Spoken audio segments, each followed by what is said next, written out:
En büyük problemlerimden bir tanesi üretmek yerine tüketiyorum. Diğer videolarımda da bahsettiğim gibi çok izlenmiyorum. Her videoda bir şeyden bahsediyorum abi. Niye bahsediyorum? Bir süre boyunca daha bu tip şeyleri almayacağım.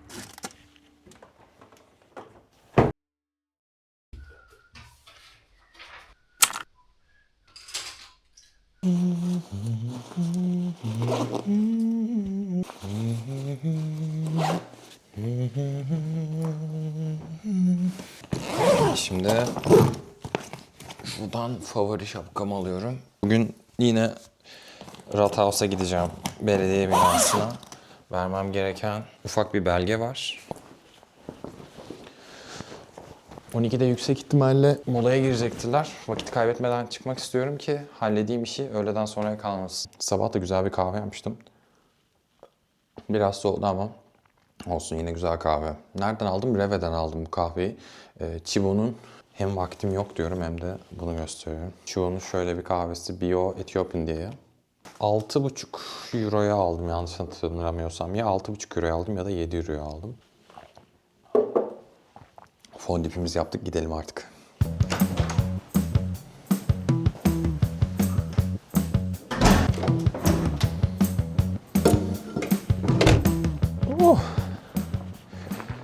Vloglarda bu evden çıkma sahnesi biraz sıradanlaşmaya başladı ama olsun, benim için güzel, pratik oluyor. Bugün farklı bir şey yaptım. Ne yaptın diyecek olursanız. Instagram'a girip hiçbir şey tüketmedim. YouTube'a girip lüzumsuz bir şey tüketmedim. Yalnız YouTube'a girdim, Almanca videoları izledim ve çıktım. En büyük problemlerimden bir tanesi üretmek yerine tüketiyorum. Peki bu nasıl bir tüketme diyecek olursanız, bu tüketme aynı şöyle. Ben YouTube'da çok fazla kişinin videolarını severek izliyorum. Ya ben keyif alıyorum izlerken. Örnek veriyorum, Engin Özdemir mesela bir video atmış yakın zamanda. İspanya'ya taşınmış. Açıp onu izleyecektim. Bastım, çıktım hemen sonra. Çünkü dedim ki benim işim var. Ben vaktimi ayırıyorum. Kendim video çekiyorum, video editliyorum, videomu paylaşmıyorum. Dedim ki yani o zaman önce bir kendi videonu paylaş. Ondan sonra vakit bulursan başkalarınkini de izlersin. Önceliklendirmemi de yani değiştirdim.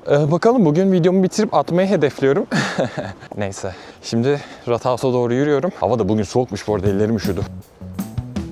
Ne kadar tatlı.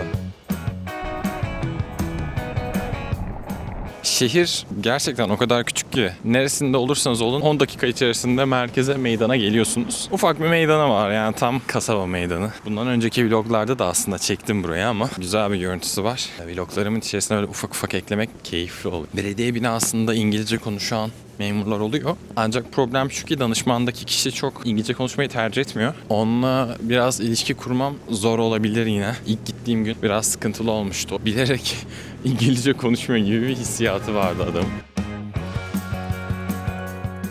Şehrin neresinde olursanız olun bir yerde merkezi kiliseleri yatay kentleşmeden kaynaklı görüyorsunuz. Bu da bence bölgeye güzel bir ambiyans katıyor. Aynısını bizim ülkemizde de yapsak çok güzel olur. Yatay kentleşme, yapılaşma, sonrasında da çevre camileri gösterdiğimizde şehrin de görünüm algısı oldukça değişecektir diye düşünüyorum.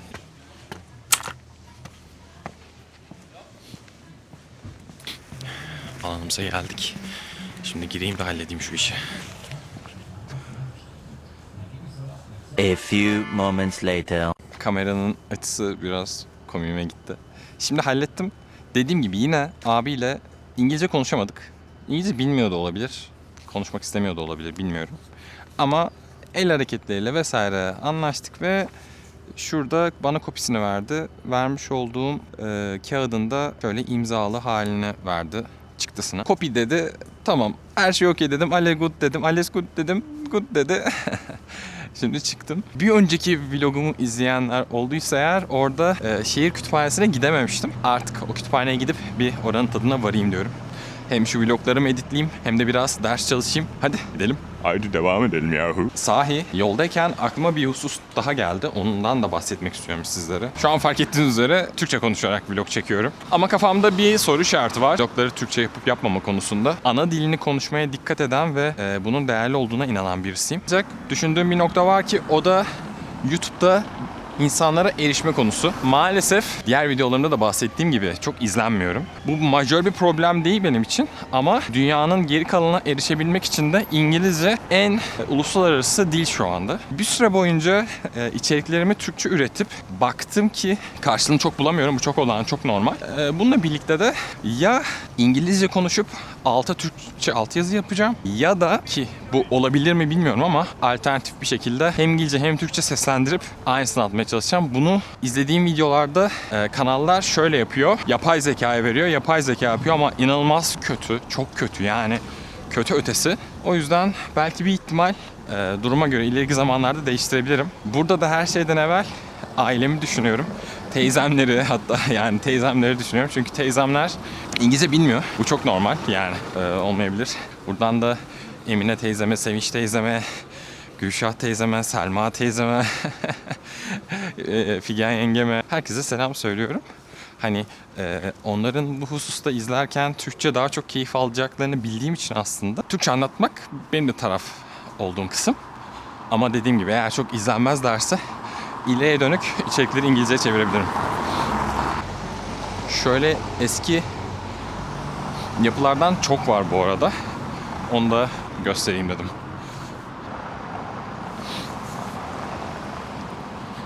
Bir önceki vlogumda anlatmıştım onun hikayesini.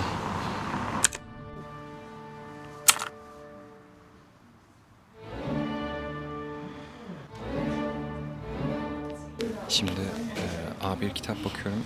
Konuşamıyorum da tek tük anlatıyorum kendimi. Bakalım nasıl olacak. Şu 3 kitaba baktım ama maalesef bir daha bakayım. Yani hem fiyat olarak biraz pahalı 13 euro. Hem de beginner yazıyor ama çok da beginner gibi değil ya. Başka bir yere bakacağım.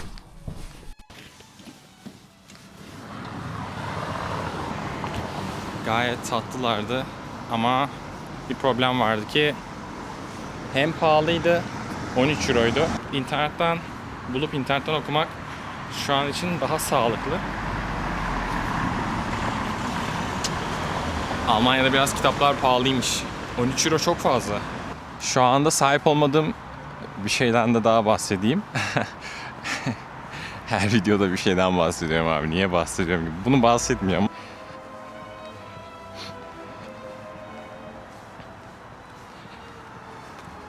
Bundan bahsetmeyeceğim ama az evvelki koymuş olduğum lokasyon nokta neye ihtiyacımın olduğunu gösteriyor. Neyse yola devam.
Wi-Fi şifresini aldım. Gayet sakin bir yer. Yalnız bir kişi var benden başka. O yüzden sessiz konuşuyorum. Güzel bir çalışma zamanı beni bekliyor. Hadi şimdi etti bu.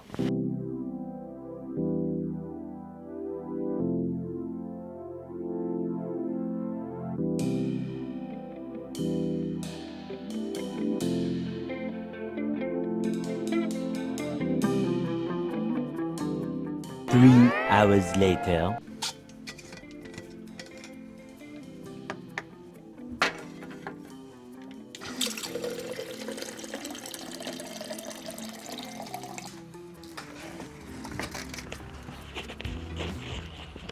Biraz molaya çıktım. Yaklaşık 2,5-3 saattir çalışıyorum. Bir şeyler atıştırıp dinleneceğim. Projemi full bitireyim. Sonrasında eve geçer, yayınlarım YouTube'da. Buraya geldiğimden beri hep sağlıksız alışverişler yapıyordum. Şimdi bir süre boyunca daha bu tip şeyleri almayacağım. Hem bitmiyor çünkü dolu dolu koyuyorlar. Hem de sağlıksız. Ben Türkiye'de kadar şey yemiyordum. Bitiremiyorum şu an evdeki şeyleri. Şimdi ders çalışmamı bitirdim. Ufaktan toparlanıyorum. Markete gidip ufak birkaç bir şey almam gerekiyor. Sonrasında eve gidip yemek yapacağım.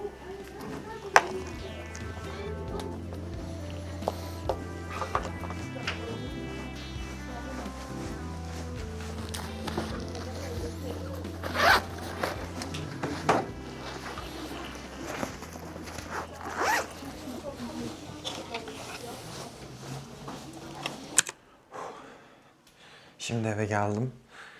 Reve'deyken de, TEDx'dayken de, DM'deyken de video çekemedim. Çünkü hep üzerimde bir şey taşıyorum. Açıkçası video çekmek o sıralarda zor oluyor. Hatta DM'deyken Gemini ile konuştum hangisini almam lazım, hangisini almamam lazım diye. Neyse, şimdi yemek hazırlamadan evvel öncelikle çamaşırlarımı kiliye atmam gerekiyor ve daha sonrasında size aldığım şeyleri göstereceğim. Ben ne zaman markete gitsem 15-20 euroluk oluyorum. Bugün de oldum. Onları da göstermek istiyorum sizlere. Şimdi öncelikle şu kıyafetlerimi atayım. Atarken rahat olsun.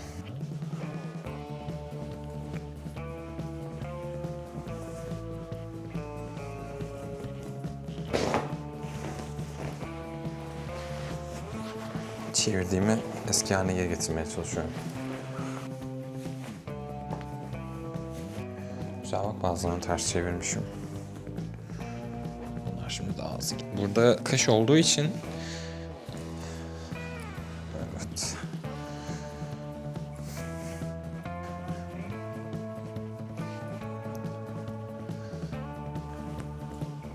Okey, ben gidip buradaki alanı yaratalım kendimize. Öncelikle şunu bir takalım. Bunu açalım. Tadam, kolaylıkla getirmiş oldum. Hoppa.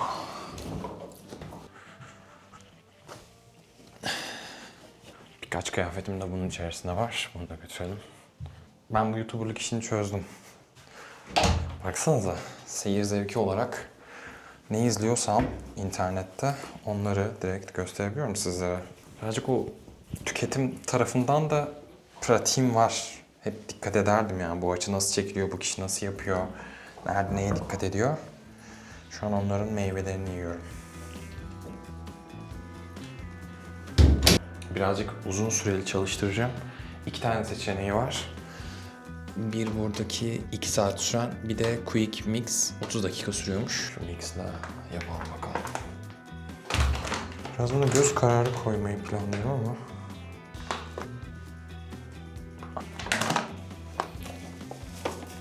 Olmuştur herhalde ya.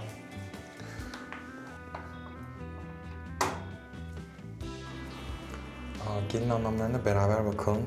Google açtıktan sonra burada çeviri tuşuna basıp ilk öncesi yıkamak, durulama, yoğun yıkayın. Aslında bu şekilde Almancamı geliştiriyorum.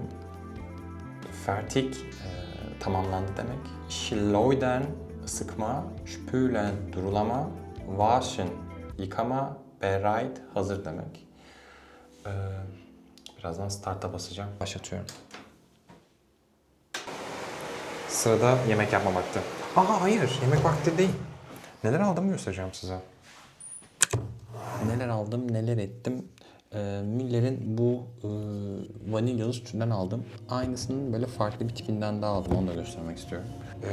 Valla bir turta gibi yorumladım ben bunu ama. Çünkü affel elma demek, strudel ne demek bilmiyorum. Ama bugün bunu deneyebilirim. Çok güzel görünüyor. Sonrasında indirimdeydi. İyi mi değil mi hiçbir fikrim yok. 1 euro civarında. Zaten bazı ürünler 1 euronun da altında bu tip yoğurtlarda ama sütü güzeldi. Belki yoğurdu da güzeldir dedim. Bunu da aldım. Bu piller şu açıdan iyi. Süpermarkete gidip aldığımda bu üründen 6 tanesi mi 5 euroydu? Bu 12 tanesi 5 euro. O yüzden çok karlıydı. Hatta 5 eurodan da fazlaydı. Çok pahalı gördüğüm için tekrardan geri döndüm TEDx'a. Şuraya şöyle bir fileto aldım. Yarın bundan yapacağım. Çok güzel görünüyor. 2,5 euro civarına şöyle bir DM'nin büyük havlularından, kağıt havlularından aldım. Hem lavaboya koyabilmek hem de mutfağa koyabilmek için. Sonrasında ağız sağlığı ürünüm var. DM'den onları aldım bir de. Bir de onları göstereyim. Bu benim aldığım şeyleri gösterme sevdam üstünde dursun diyeceğim. Hah.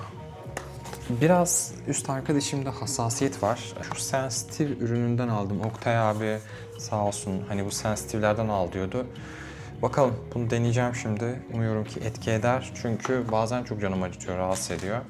Şöyle ince bir artık diş arası temizleyicisinden aldım. Şöyle bir tablet gördüm. Yani bu nedir içeriği, ne kadar kullanılması lazım da bilmiyorum. Bakacağım. Bunları hem ben şimdi buzdolabına taşıyayım. Sonrasında da yemek yapayım.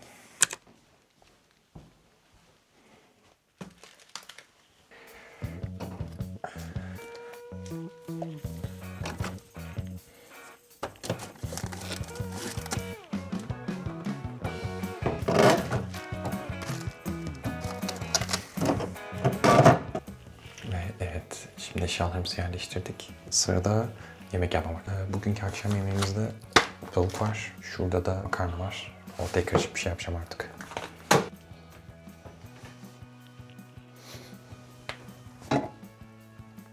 Bismillah. Yemek olsun. Kendime göre yiyeyim. Burada hani çok özel bir şey gösteremeyeceğim için burada kapatayım. Sonra vlog biter.